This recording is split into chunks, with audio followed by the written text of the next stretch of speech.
بدگمانی کشتی کے اندر قطرہ قطرہ داخل ہوتا پانی ہے جو آخرکار کشتی کو لے ڈوبتا ہے۔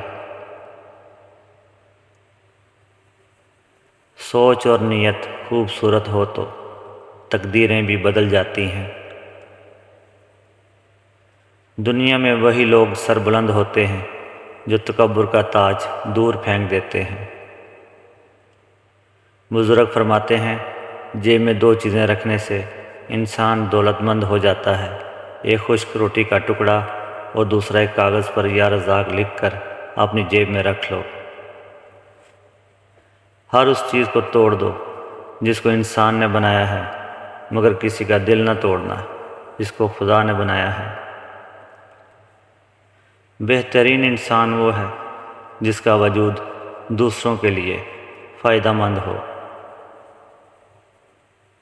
کم عقل اور کمینہ شخص اس وقت تک آپ کی عزت کرے گا جب تک اس کو آپ سے فائدہ ہوگا، جیسے ہی فائدہ ختم ہوا وہ اپنی اصلیت کی طرف لوٹ جائے گا۔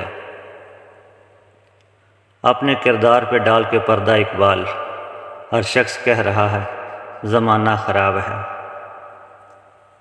پتہ ہے محبت کیا ہے؟ سارا دن وہ ہمارے گناہ دیکھتا رہتا ہے اور صبح اپنے فرشتوں کے ذریعے ہمیں رزق بھیجتا ہے، بے شک وہ اللہ ہی ہے۔ رسول اللہ صلی اللہ علیہ وسلم نے فرمایا اللہ سے پناہ مانگا کرو آزمائش کی مشقت، بدبختی کی پستی، برے خاتمے اور دشمن کے ہنسنے سے۔ اگر تنقید ہی کرنی ہے تو نرم لہجے میں کریں، کیونکہ نرم لہجہ ضمیر جگاتا ہے جبکہ سخت لہجہ انا کو جگاتا ہے۔